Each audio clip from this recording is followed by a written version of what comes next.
I've learned a lot in the last 14 months about poultry, as every single person in the state of Minnesota became very indoctrinated in what was happening with the poultry industry. And a lot of you in this room as well, I'm sure, may have been involved in Minnesota as well, or at least touched by what happened in Minnesota. So it all started 13 months ago when we got the confirmation on March 5th that we had our first highly pathogenic avian influenza H5N2 positive in Polk County. It was in commercial turkeys, as Minnesota's the turkey state, and there was no other commercial poultry in the area, in our 10-kilometer control area around that. And we took care of it, handled it. It was pretty fluid. We all patted ourselves on the back and we said, "Good job, Minnesota. Look what we did." And we thought we were done, and we were not done. So this is an example of what this virus did in Minnesota. This is at 11 o'clock in the morning on a premises, and you can see that these are toms. They look great. They got their heads up. You've got some toms that are strutting around. These are 20-week-old birds. 2 hours later, this is the same barn. This is how quickly things changed in Minnesota. You can see that more than half of the birds are down. They've got their heads tucked. Their feathers are not fluffed out like they were in the preceding picture. Another barn on this same premises with some younger birds looked even worse. This is what they looked like. This moved quickly. So after we patted ourselves on the back, we quickly took our hand off of our back and realized we had a lot more work to do. By the time this was all said and done, there was more than 9 million birds that were affected. And after watching Center Fresh talk yesterday and realizing they alone had more than 7 million birds, it actually makes this seem like not as grandiose as, beforehand. But for us, this was difficult. For the entire industry, for the entire country, this was difficult. This was spread across 23 counties in the state of Minnesota. We had 104 infected premises with another 6 premises that were dangerous contacts. So in total, we had 110 farms that were affected.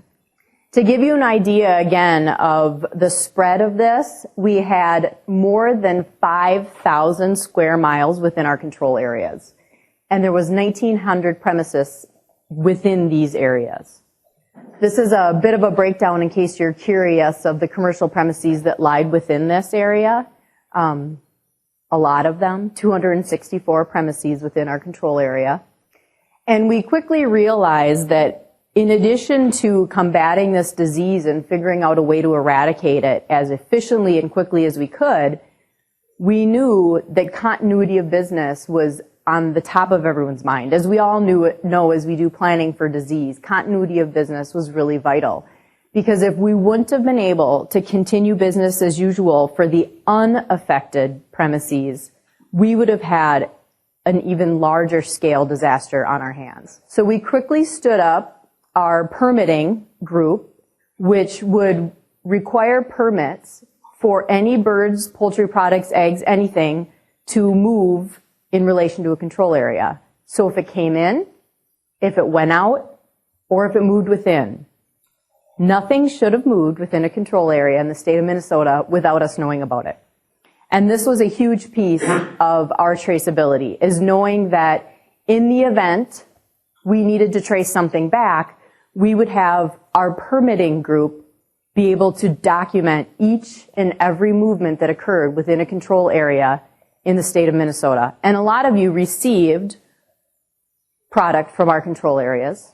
So a lot of you talked to us in using either EMERS or outside of EMERS to be able to get these permits approved. Nothing moved out of a control area out of state without us talking to the state veterinarians in the other state first to make sure that we laid down exactly what was moving and what the requirements would be for them to move. As I mentioned, we did use EMERS2 for permitting. We quickly used that as our primary database.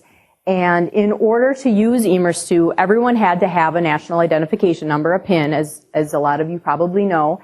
And Fred Bourgeois has now developed ways for people to be able to import premises and get PINs in a really expedited fashion. Unfortunately, that wasn't available to us. So we were entering every single poultry premises in the state of Minnesota that was in this area into EMERS if they needed to be, if they were positive, dangerous contacts, anyone who had any sort of status related to the outbreak and our response were in there, as well as anybody who wanted to move anything had to be in EMERS. So this was an immense part of our effort, just being able to continue business and being able to capture all of this information in this database. The nice thing is, working with Fred pretty closely on this, we were able to develop ways to make it more efficient. So hopefully none of us will ever have to benefit from this, but none of us are that lucky. So something will happen again, we'll have to use this system again. And we've been able to make a lot of changes to make this a lot more efficient. For example, we now have templates for all of our permits, and we can print those right out of EMERS for the actual permitted movement document that people needed to have in hand to move down the street. We had a lot of our slaughter facilities that expected to see that document before they would take the birds. And if they didn't get that document, we would get a phone call at 3 o'clock in the morning or 4 o'clock in the morning, and they would want to know where that document was. So having those documents in hand was really important, and having an easy and expedited way of getting those documents was also important and worked well out of EMERS. So this is just an example of one of those templates. A lot of you have seen this. And what happened is you can see the different field names within the brackets on here, and that information was pulled directly out of the EMERS database. So we would be able to put in all of the information within our permitting section and then generate this document directly from the information that was already inputted to be able to print this PDF right out and be able to expedite it off to whoever needed it. The producer who requested it, the companies, it went out to a lot of different individuals. Again, to give you an idea of numbers, between March 29th, which is when we started heavily using EMERS, and through the end of July, when all of our response zones were released, we had a lot of time into permitting. There was a lot of time into various aspects of the outbreak, of course, but I think the permitting group was hard hit just because of some of the timelines that were established related to the response, which I'll get to. But we had over 4,000 hours over that 17-and-a-half-week period. So this was about 7 full-time equivalents. Nobody worked full-time equivalent during AI, just to make that clear. But I wanted to put it in a way that we could easily recognize. So 7, 40-hour work weeks. Again, nobody worked a 40-hour work week.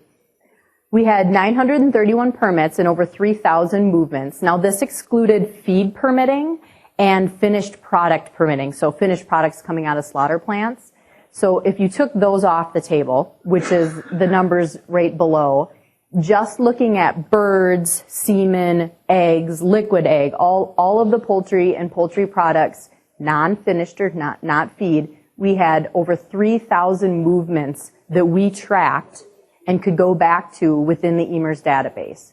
So if something would have come up as positive at some point, we would have all of the lines drawn with the direct links of where everything moved in that area that we could use EMERS to be able to track back to. One of the things that we learned quickly, as I'm sure we all have been learning, is the importance of knowing where our poultry and livestock are. And we have worked really hard in Minnesota to have this information down pat, but until you're using it every day, multiple times a day, you don't realize that it's not quite as perfect as you may have thought. And so this is just, a screenshot just to show an example of our Minnesota Poultry Testing Lab would have data on where a premises was. We would get it into the EMERS system, which would populate data, and then we would use a plat book, and we'd use Google Earth. And sometimes they all had different points on the map. So it took some time and some juggling to train staff to be able to weed through all of that, to be able to really identify where these birds were at. And a lot of times the producers ended up having to help us with that. Some of the challenges that we experienced in Minnesota was just being able to verify the permit conditions. So we had various conditions for each type of permit that we required the producers to meet. We had a lot of confidence at the start that we could verify every single one of those permitting conditions were met. We had district veterinarians who were following trucks to slaughter in sealed trucks. They would remove the seal when they got to slaughter. As you can imagine, after having a lot of our field veterinarians look like they were casting for The Walking Dead after the first couple days, we quickly realized that was not going to work. We couldn't continue to ensure the permit verifications in that way. So we knew that we had to develop a system that would allow us to do this work, to be able to have the traceability. But at the same time, we knew that we would probably have to do this for a while, and we wouldn't be able to work everyone to the bone to be able to ensure that every aspect was being complied with. We had industry signatures as well. When we first started out with our permitted movement documents, we would ask them to sign off on the other side and get those documents back to us. But again, we had 3,000 of these documents during that period, and having them go out, get signed, and come back began a management nightmare just being able to match everything up. When we had so many new permits needing to be generated for business to continue, being able to get the stuff back at the other side became impossible. So we weren't able to continue with that. So we did take that signature off of our permits, so the industry did not sign off on things on the other end. And verification of testing requirements. This was a difficulty, but this was a difficulty that we never dropped. We did not send out permitted movement documents to permit a movement from A to B if testing was required until we had verified the testing. And that's why I say this became such a laborious task in Minnesota, because originally we set up our courier schedule to try to make it more efficient and easier for all of our producers to be able to get the samples to the lab. For those of you who don't know, our laboratory is in St. Paul.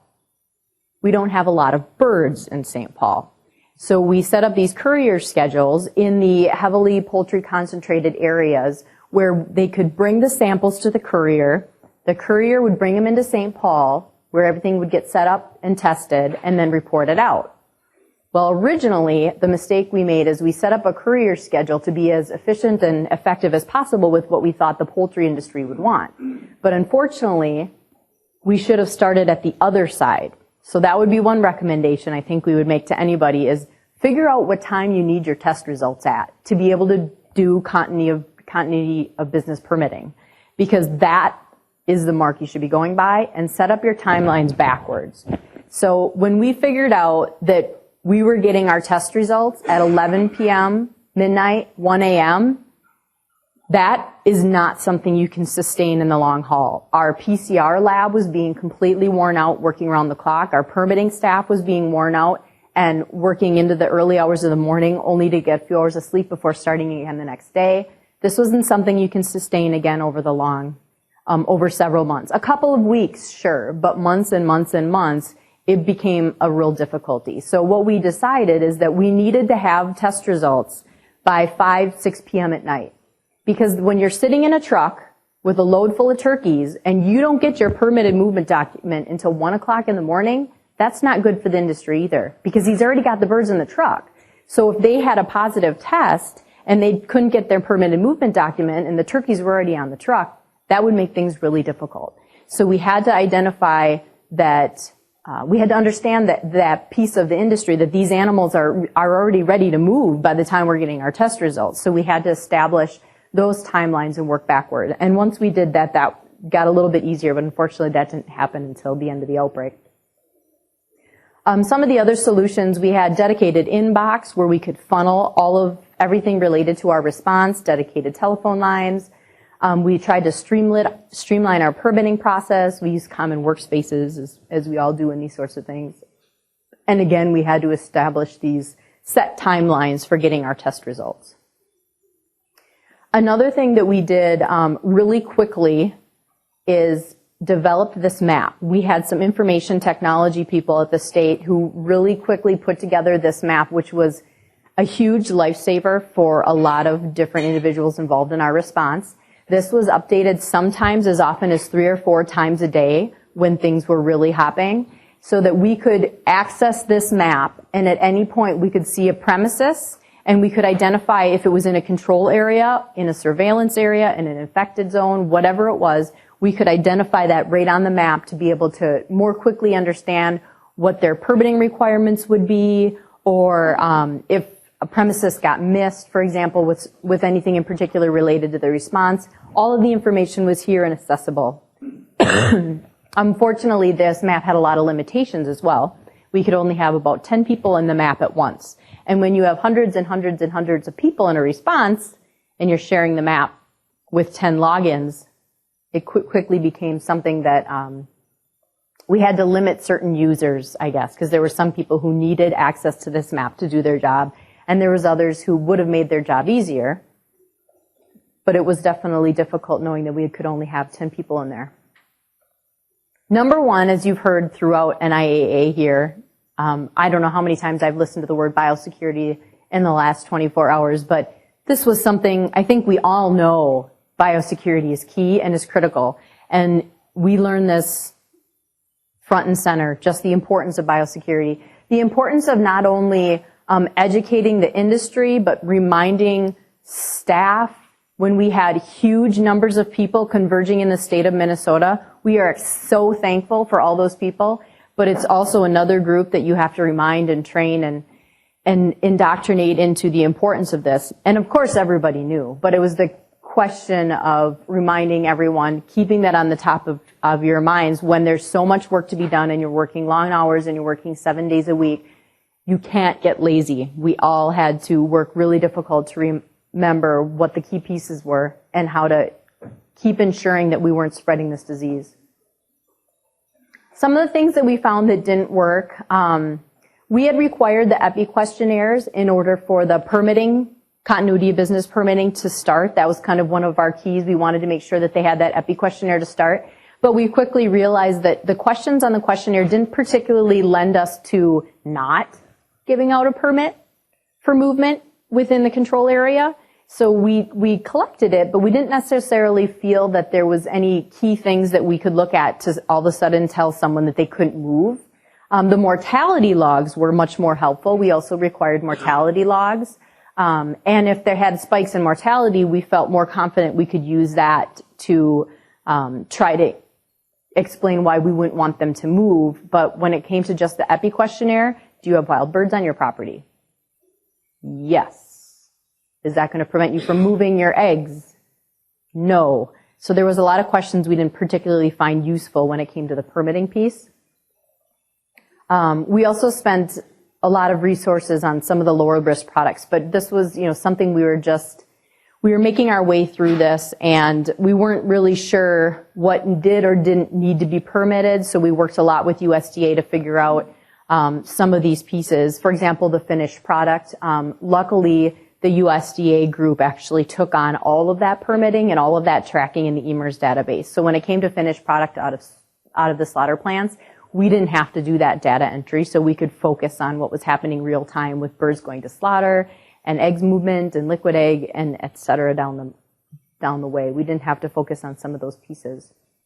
The late night testing and permitting, as I mentioned, that was really difficult on staff and not something that is sustainable.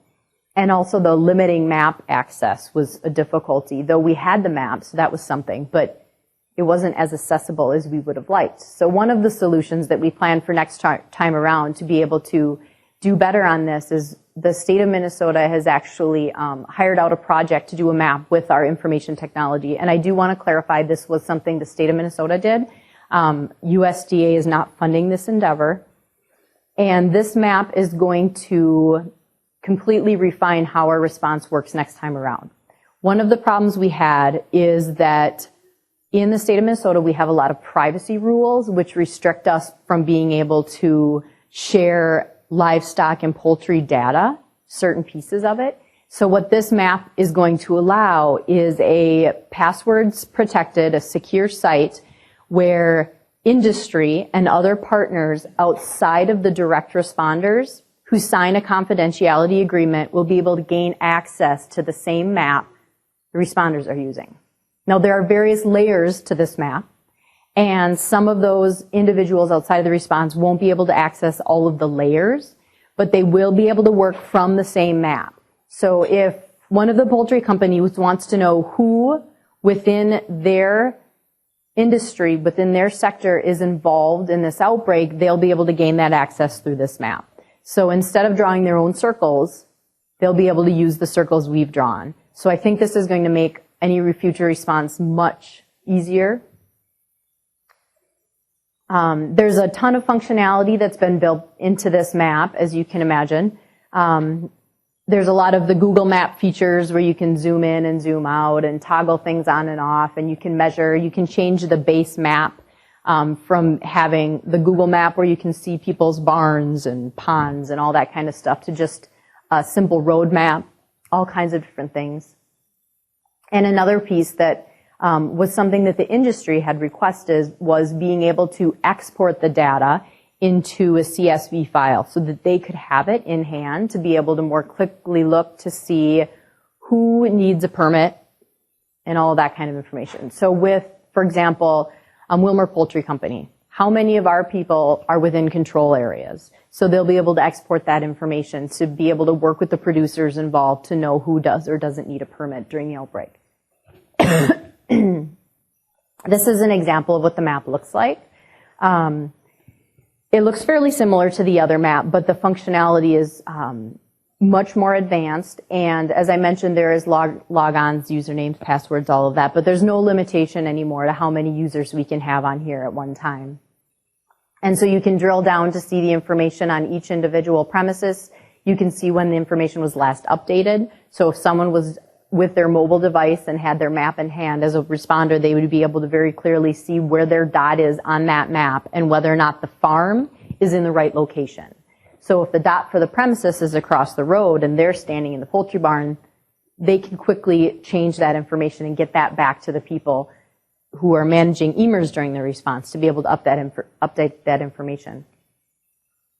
Here's just a quick view of, again, some of the information and how you can export that data to Excel. On the left of the screen, you can see just an example of some of the various layers and some of the different imagery for the base mapping. And the reason I show that is because it was such a huge piece of our response, and one of the things we recognized during the response that didn't work as well as it should have is data sharing, because we felt limited by our privacy rules. But we've worked through that with this confidentiality agreement, and we feel like being able to be more open with the industry and working off of the same platform will expedite our response and make it much more efficient in the future. Other aspects to consider for next time is, again, the lab testing schedule, changing sampling protocols to include the 2 PCR tests on the day before movement, working out alternate things for low movement risk.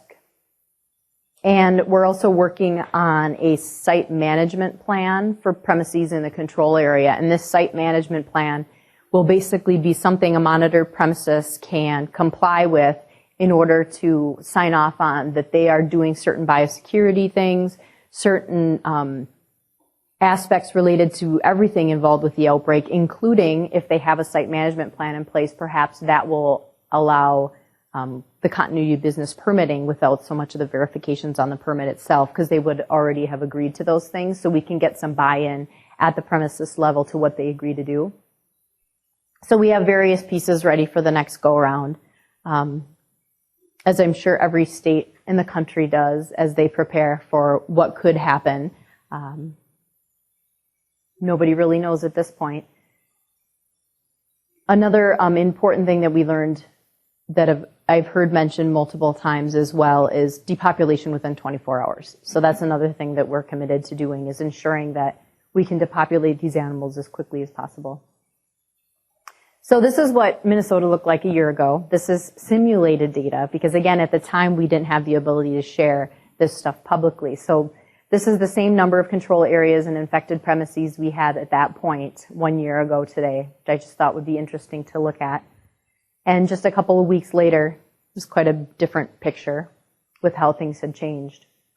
And on this day, on April 22nd, we had 9 FTEs working just on permitting. So that's only on permitting.